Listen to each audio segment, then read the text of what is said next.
Radio Católica. Radio Católica. Unidos por Cristo y María. Unidos por Cristo y María.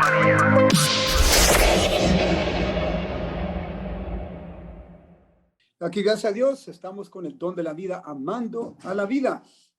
Sí, un hombre cuenta a su abuela, está en sus últimos,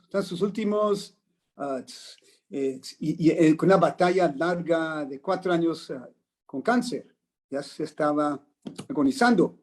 Entonces él le pregunta a su abuelita para asegurarse lo que él ya sabía, pero le quería preguntar, sin embargo. Entonces le pregunta a su abuelita: ¿crees en Dios? ¿Crees en Jesucristo?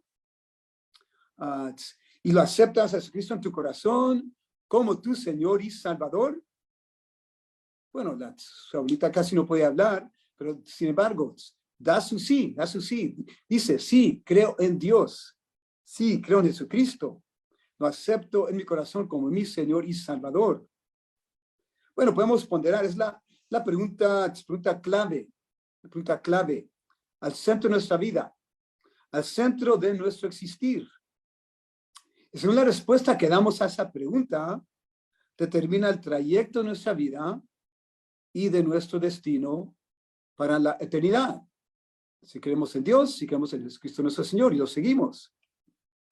Bueno, lamentablemente para muchos hoy día esa pregunta, que si crees en Dios, que es Jesucristo, es una pregunta para muchos tristemente hoy día no relevante, impertinente, de poca importancia para tomarla en cuenta. Se ha desmoronado por todos lados la fe en Jesucristo como Salvador y Redentor del mundo. Está desvaneciendo día por día la fe en Jesucristo. La fe en Jesucristo como el único Salvador para toda la humanidad, para toda persona.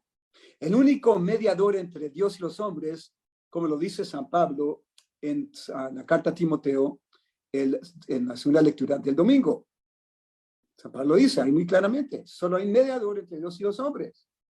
Bueno, ¿a qué se debe? ¿Qué se ve esa dramática declinación de fe en Jesucristo? Bueno, siempre han existido personas desde los principios de la iglesia que dudan de Jesús, que dudan que Jesús es el Hijo de Dios, hecho hombre, y que el mismo Dios, Jesús, Hijo de Dios, y el mismo Dios, que Él muere en una cruz por nosotros. Siempre desde los principios han habido personas que dudan esas verdades de nuestra fe. Se le hace difícil al ser humano, en la ceguedad de su soberbia. ¿Sí? Tanta ceguedad por su soberbia. Se hace difícil al ser humano pensar que un Dios creador súper fuerte, todopoderoso, omnisciente, que lo conoce todo, que se humillara de esa manera. Al celebrar la exaltación de la Santa Cruz de Jesús la semana pasada, el triunfo de Jesús en Santa Cruz, que lo celebramos el 14 de septiembre, la semana pasada, nos lleva a contemplar que el escándalo de la cruz confunde la sabiduría del mundo. El escándalo de la cruz de Jesús confunde la sabiduría del mundo. San Pablo dice, la carta a los Corintios, creo que primera carta a los Corintios, la sabiduría de Dios, dice San Pablo, la sabiduría de Dios se manifiesta en la humillación de la cruz. Sí, la sabiduría de Dios se manifiesta en la humillación de la cruz a través de la debilidad de Dios en Cristo Jesús.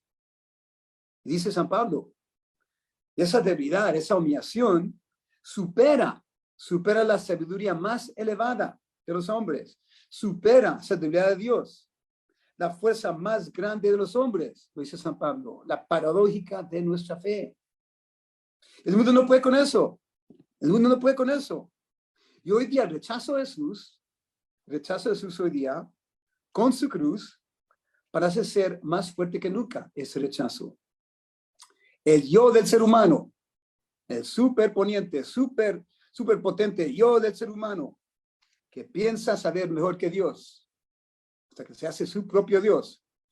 Se impone ese yo más y más, se impone más y más a nivel mundial. Estamos hablando de escala global a través de poderosos políticos, empresarios ricos, empresarios de las redes sociales. ¿Qué se ve hoy día? Esfuerzos de remover, esfuerzos de eliminar, remover del todo la influencia del cristianismo a nivel mundial. Se mira a Jesucristo no como mediador entre Dios y los hombres, por parte de esas personas que quieren remover a Cristo de la pantalla del mundo. Se mira no como mediador entre Dios y los hombres, como lo proclama San Pablo, sino se mira más y más como enemigo del hombre en su progreso social, en su progreso llamado, entre comillas, humanitario. Vemos, por ejemplo, aquí en esta hemisferia occidental, aquí más o menos cerca de nosotros, en Nicaragua, ahí se ve una intensa persecución contra la iglesia por parte de un gobierno socialista, comunista, ateo. ¿Sí? Que hemos visto últimamente, creo que en el último año, un cierto tiempo, 190 templos profanados, 190 templos profanados, sacerdotes, obispos, perseguidos, maltratados, unos detenidos injustamente, arrestados. ¿Qué más? Misiones de caridad, ¿sí? Las misiones de caridad que representan la comunidad fundada por la Madre Teresa, ¿sí? Misiones de la caridad que se dedican a servir los pobres, los más necesitados, los más vulnerables de la sociedad. Misiones de caridad han sido expulsadas del país. Toda comunidad religiosos han sido expulsados del país. Vamos a preguntar, las misiones de caridad inspiradas por Santa Madre Teresa, ¿cómo podrían ser una amenaza a un gobierno, a una nación? Alguien, por favor, explícame eso. Tomemos en cuenta personas creíbles, inclusive personas de credibilidad bien grande, inclusive unos obispos y cardenales, advierten de esfuerzos de construir un nuevo orden mundial. Yo creo que ustedes han oído de eso, hemos hablado de eso. Advierten de esfuerzos de construir un nuevo orden mundial. Tomar en cuenta otra vez, escala global. Un nuevo orden mundial, sin nada de Dios, absolutamente nada de Jesucristo, y claro que absolutamente nada de la necesidad de ningún Salvador. Y claro que todo esto está en contradicción ante todo lo que proclama San Pablo en la carta a Timoteo, en la palabra de Dios. Bueno, en frente a estos retos seculares tan grandes, de una la iglesia no echarse para atrás, con miedo, no tener miedo ante el mundo, no echarse para atrás. Le urge a la iglesia proclamar con más audacidad que nunca, proclamar con más audacidad que nunca, con más claridad que nunca, con más fuerza que nunca, con profunda fe y esperanza, proclamar la iglesia, proclamar que el camino que nos lleva a la gloria de Dios, el camino que nos lleva a la plenitud de la felicidad, tiene que ser el camino de la cruz. Esa es nuestra fe. La iglesia no se puede echar atrás y no proclamar esa verdad. Y es buena nueva de liberación. Es buena nueva de liberación, pero difícil de aceptar. Una nueva liberación, pero es muy difícil de aceptar en un mundo que inculca, no tienes que sacrificarte. Tú no tienes que sacrificarte, tú no tienes que sufrir pruebas, tú no tienes que renunciar tus preferencias y deseos para actualizarte, para alcanzar tu felicidad. No tienes que hacer nada de eso. Es el mundo que inculca la corriente de tu vida. La corriente de tu vida debe ser algo ameno. Un río suave, una corriente suave.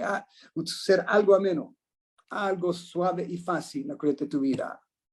Algo sin pensar en una cruz. Lo que inculca el mundo. Pues si proclamamos de todo corazón, proclamamos de todo corazón que Jesús es mi Señor y mi Salvador, como lo hizo esa abuelita, o sea, si lo proclamamos que Jesús es mi Señor y mi Salvador, ¿implica qué? Que tengo que seguir sus mandamientos. Si él es mi Señor y mi Salvador, si Él es soberano de mi vida, implica que tengo que seguir sus mandamientos. Implica, entonces, tengo que vivir en acuerdo con las enseñanzas de la iglesia fundada por Él mismo. Iglesia de Cristo, que es una sola, Iglesia Santa Católica. Sería una contradicción grandísima. Una contradicción grandísima decir, Señor, te amo. Señor, te amo, eres mi Salvador. Y vivir, no según sus enseñanzas y mandatos, sino según lo que me conviene, lo que me hace sentir bien, según mis deseos personales. Sí, sería una contradicción grandísima. Dice la primera carta de San Juan, palabra de Dios, primera carta de San Juan dice, en esto sabemos que le conocemos en que le guardamos sus mandamientos. En eso sabemos que le conocemos en que le guardamos sus mandamientos. ¿Quién dice, yo le conozco y no guarda sus mandamientos? Eso es mentiroso. Y la verdad no está en él. Pero quien guarda su palabra, ciertamente en el amor de, pues quien guarda su palabra, ciertamente en él el amor de Dios ha llegado a su plenitud. En esto conocemos que estamos en él. Palabra de Dios. Bueno, cuando hablamos de los mandamientos de Jesús y de su palabra, hablamos, entre otras cosas, claro que algo está, de los 10 mandamientos, los mandatos fundamentales de nuestra fe. Pensamos desde tiempos de Moisés, ¿sí? Los mandamientos, sabemos, no matarás. Entonces, ¿qué quiere decir? Jamás es lícito quitarle la vida a un inocente. Jamás es lícito aceptarle quitarle la vida a un inocente. Bajo ninguna circunstancia o pretexto, ninguna circunstancia, ninguna justificación, ningún pretexto, se le puede quitar la vida al no nacido en el vientre de la madre. ¿Sí? Como unos, aún llamados cristianos, entre comillas, llamados cristianos o católicos, tratan de justificar. Trata de buscar justificaciones, pretextos de que en ciertas circunstancias se puede aceptar el aborto. Están yendo contra el mandamiento, no matarás. Es un mandamiento que no se puede negociar, que es absolutamente como lo es. Bueno, el sexto mandamiento, ¿qué dice? No cometerás adulterio. ¿Sí? No. Bajo este mandamiento, este sexto mandamiento, la Iglesia ha enseñado a través de todos los siglos. Nunca ha cambiado su enseñanza y nunca la cambiará. Que ha enseñado la Iglesia a través de todos los siglos. Solo en el matrimonio. Solo en el matrimonio entre un hombre y mujer es lícito. Es lícito tener relaciones sexuales. Es lo que enseña la Iglesia. Solo en el matrimonio. ¿Esto implica qué? La renuncia de infidelidad matrimonial, que parece ser más y más común hoy día. Implica renunciar a toda infidelidad matrimonial. ¿Sí? Renunciar relaciones antes del matrimonio, que son tan comunes hoy día. ¿Sí? No van con la iglesia, no van con el sexto mandamiento, no van con Dios. Renunciar también relaciones entre personas del mismo sexo. ¿Sí? Eso lo dice ese mandamiento sexto. Son verdades inconvenientes, difíciles de aceptar. En un mundo, de este mundo, son verdades inconvenientes, un mandato difícil de aceptar en un mundo que hace idolatría del sexo, un mundo que hace un dios del sexo, un mundo que hace un dios de la lujuria, un mundo que mira la expresión sexual, sea, cualquier manera que sea, como si fuera un derecho humano en este mundo. En nuestro día se ejerce especialmente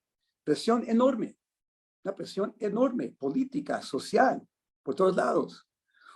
Una presión enorme de aceptar la práctica de la homosexualidad. La presión es enorme hoy día de aceptar como algo normal. Como si fuera algo normal, como algo de la llamada inclusividad, con el propósito de no discriminar en contra de personas de atracción del mismo sexo. Entonces se está viendo, entre políticos conservadores, entre los republicanos, políticos conservadores, que supuestamente se dedican a defender los valores tradicionales del matrimonio, de la familia, la moralidad. Entre esos políticos republicanos conservadores se acepta más y más, y acabaron de dar un sí, se acepta más y más la homosexualidad, la práctica de la homosexualidad y las uniones, llamadas uniones entre homosexuales. Están dando su aprobación. Los hermanos separados de iglesias evangélicas también aceptan más y más la práctica de la homosexualidad. Más y más. ¿Sí? Se están rindiendo a esa enorme presión social y política que estamos viendo. Aún hermanos evangélicos, cristianos, aún en nuestra iglesia católica, aún nuestra iglesia, hay que ver las cosas como son. Ciertos obispos y cardenales, aún en el Vaticano, ¿sí? Decirlo muy claro, en nuestra iglesia católica, ciertos obispos y cardenales, aún en el Vaticano, aprueban de uniones homosexuales. La puerta entonces se abre cada día más. La puerta se abre cada día más ampliamente a la práctica de la homosexualidad condenada. Práctica de la homosexualidad condenada por la palabra de Dios y por el magisterio de la iglesia de siglos para atrás. Enseñanza incambiable. Entonces, lo que por miles de años se había rechazado como abnormal, miles de años, se aplaude hoy día. Y tomar en cuenta, que estemos muy claros, ¿sí? Porque si el que habla, lo que estoy hablando ahorita, ¿sí? Unas ciertas personas que oigan esto van a decir, es que es homofóbico. Tomar en cuenta, la iglesia no condena a la persona que tiene atracción al mismo sexo. La iglesia no condena a nadie, no condena a pecador, condena lo que es pecado. ¿Sí? La iglesia no condena a la persona que tenga tendencias homosexuales. Prohíbe, la iglesia habla en el catecismo, prohíbe cualquier discriminación injusta. Y reconoce el catecismo de la iglesia, creo que es número 2257, creo. Reconoce el catecismo de la iglesia. Un número apreciable de hombres y mujeres presentan tendencias homosexuales profundamente radicadas. Para repetirlo, un número apreciable de hombres y mujeres presentan tendencias homosexuales profundamente radicadas. Y sigue el catecismo, constituye para la mayoría de ellos una auténtica prueba. Bueno, si son cristianos, estas personas con tendencias homosexuales, si son cristianos, son llamados a unir a la cruz de Cristo, son llamados a unir la cruz de Cristo, de Jesús, sus dificultades, su prueba a consecuencia de su condición homosexual. ¿Sí? Cargar su cruz con Jesús. Son llamados a la castidad. La castidad. Sí, la castidad. La castidad sexual. ¿Sí? ¿Cómo? No por sus propias fuerzas, con la gracia divina. Con la gracia divina. A través de la oración. Amistad con Jesús. A través de la vida sacramental de la iglesia. Más importante que todo, sacramento de la confesión y la Santa Eucaristía, para poder fortalecerse en su batalla, en su caminata, como Dios quiere, ¿sí? Y también a través, esperamos, del apoyo de la comunidad cristiana, ¿sí? ¿Sí? Si es posible con la gracia de Dios. Y es mensaje difícil de aceptar hoy día, ¿sí? ¿Sí? Es difícil de aceptar hoy día que una persona homosexual tenga que abstener de relaciones sexuales, porque hoy día nadie quiere ofender a ninguna persona. Nadie quiere ofender a una persona. Es como el mandamiento sobre todos los mandamientos. No vas a ofender a nadie. No vas a herir ningún sentimiento. No vas a ofender a una persona por su estilo de vida. Entonces, ¿qué es lo que está ocurriendo hoy día? Nuestros criterios son guiados por sentimientos de personas, por lo que van a sentir por lo que va a sentir la persona. Criterios son guiados por sentimientos de personas, por lo que proclaman individualmente esas personas según sus creencias y preferencias. ¿Sí? Nos hemos dejado llevar por ese criterio. Y en vez de la proclamación de verdades objetivas, verdades absolutas de Cristo Jesús en su Santa Iglesia Católica. Entonces, y hoy día, entonces el deseo de no ser marginalizado, rechazado, por no seguir las ideologías del día, hoy día ese deseo, ese miedo de ser rechazado, marginalizado, seduce a muchos católicos y cristianos no católicos. Entonces muchos que eligen seguir el espíritu del mundo, optan por el espíritu del mundo en vez del Espíritu Santo de Dios, en vez de ser guiados por el Espíritu Santo de Dios, el Espíritu de la verdad. Que dice Jesús en el Evangelio de los Apóstoles, mandaré el Espíritu que los llevará a la plenitud de la verdad. ¿Sí? Podemos aprender mucho del Santo Cipriano, viendo a la historia.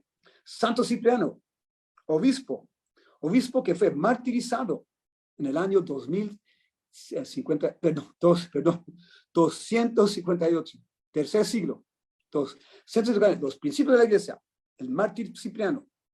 ¿Sí? ¿Qué ocurrió con él? Durante una persecución feroz, terrible de los cristianos por el emperador. Entonces lo arrestaron a él, ¿sí? Por ser obispo de católicos, ¿no? Entonces lo traen ante un gobernador del emperador, un gobernador lo pone a juicio y le pone a hacer la encuesta, le dice, lo acusa, nuestros venerables emperadores le han mandado a llevar a cabo los ritos religiosos del imperio. Nuestros venerables emperadores le han mandado, Cipriano, a llevar a cabo los ritos religiosos del imperio romano. Respondió el obispo, el santo Cipriano, no lo haré. Entonces el gobernador lo acusa de sacrilegio, de formar un grupo de cómplices, en contra del imperio, ¿sí? De ser un enemigo de los dioses de Roma. Entonces lo condenó como autor y líder de crímenes atroces. Le dio la sentencia. Se decía que Cipriano morirá por la espada. Gracias a Dios, responde Cipriano. Gracias a Dios. Y después de su sentencia, un grupo de cristianos solidarios con él, con Cipriano, dijeron, nos deberían matar a nosotros también con él. Esa es la historia de Cipriano. ¿Sí? Lo miran como enemigo del imperio romano, de los dioses del imperio. ¿Sí? Es algo como las misioneras de caridad expulsadas de Nicaragua. Se las mira como enemigas del imperio nicaragüense. Bueno, la valentía del obispo Cipriano, su valentía, y otros cristianos que en solidaridad con él, nos recuerdan que la misión de la iglesia, obispos, líderes de la iglesia, obispos en conjunto con feligreses, la misión de la iglesia no es apaciguar los poderosos del mundo. La misión de la iglesia no es quemar incienso ante los dioses del mundo, como rechazó Cipriano. Esa no es la misión de la iglesia. Su misión es transformar el mundo con su misión primordial, su misión evangelizadora de proclamar el evangelio salvífico de Jesús para la santificación y la salvación de almas. Esa es la misión de la iglesia. Bueno, entonces preguntamos, si la iglesia debería preocuparse por salvar almas, ¿por qué será que el presidente Joe Biden, llamado católico, entre comillas católico, ¿por qué será que el presidente Joe Biden, llamado supuestamente católico, ¿por qué será que es permitido recibir la Santa Eucaristía, donde vaya? A pesar de que apoya y promueve la matanza, el aborto de niños no nacidos con toda la fuerza de la presidencia. ¿Por qué será? Permitido recibirlo, ¿sí? Como si no fuera gran problema. ¿Sí? Entonces preguntemos, ¿por qué obispos aquí en Estados Unidos no tienen la valentía? ¿Por qué no tienen la valentía de prohibirle la Santa Comunión al presidente Joe Biden? Para advertirle, para su bien, para advertirle que para que no cause el escándalo público que está causando, sacar ese escándalo público, esa confusión que está causando, y para advertirle que pone su alma en peligro.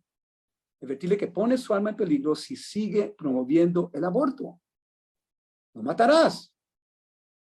Mandamiento, no les des mandamientos. Miremos otra mirada a la historia. Miremos el ejemplo de San Ambrosio, gran santo, santo obispo, gran contemporáneo de San Agustín, alguien que inspiró en gran parte a la conversión de San Agustín, San Ambrosio. En el cuarto siglo, ¿sí? Después de que el emperador Teodosio, en el cuarto siglo, después de que el emperador Teodosio había ordenado la matanza de miles de personas, en Tesalónica. ¿Qué hizo San Ambrosio? El obispo Ambrosio le prohibió al emperador que era católico, ¿sí? Le prohibió al emperador entrar a la catedral de Milán y recibir la Santa Eucaristía, si no se arrepentía. ¿Sí? Así lo hizo. ¿Qué ocurrió? El emperador Teodosio obedeció a su obispo e hizo penitencia pública en frente de la puerta de la catedral. Así que nuestros obispos hoy día sigan el ejemplo de San Ambrosio.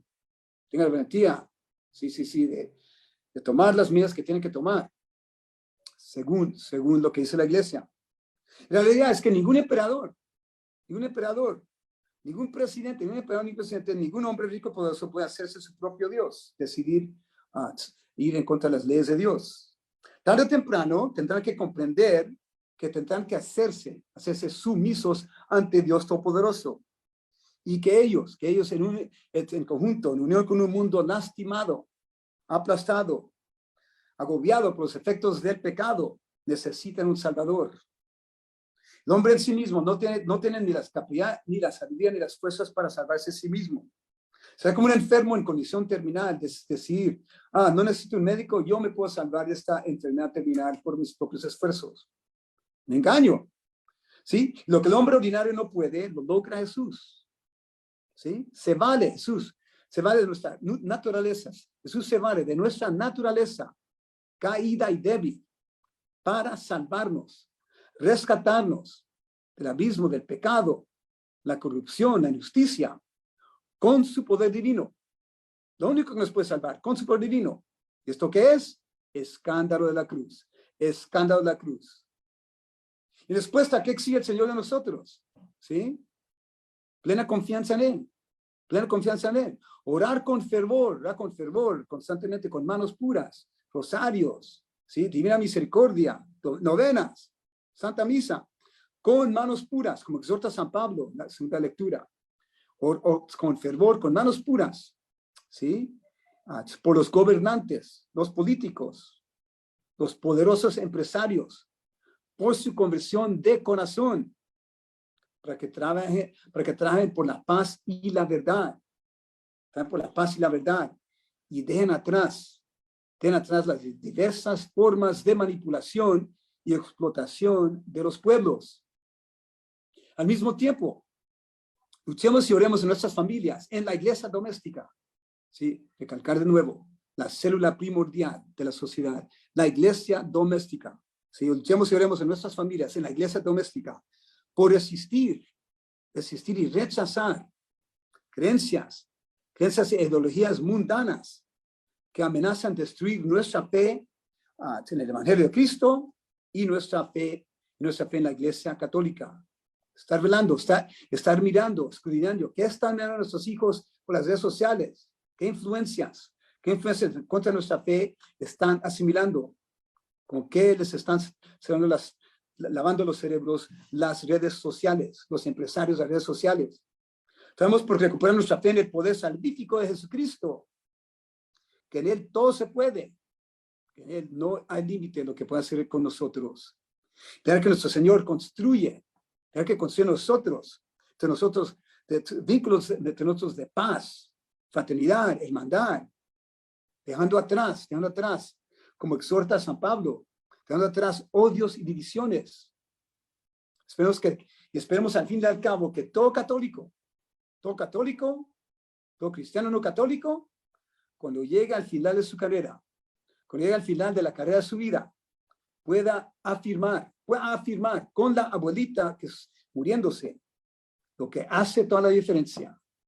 Sí, dar su sí. Sí creo en Dios. Sí creo en Jesucristo. Lo acepto en mi corazón como mi Salvador y mi Señor. Dios los bendiga. Vayan con Dios. Sigamos caminando con mucha fe en el Señor, con todos nuestros hermanos y hermanas. Claro que sí, muchas gracias, Padre, por el espacio. Nuevamente hoy, como todos los martes, pues le agradecemos muchísimo nuevamente y pues, ¿qué más le decimos? Por aquí lo escuchamos el próximo martes. Ok, Dios bendiga. Okay. Gracias, cuídese mucho y Dios lo bendiga también a usted. Lo mismo. Radio Católica. Unidos por Cristo y María. Unidos por Cristo y María.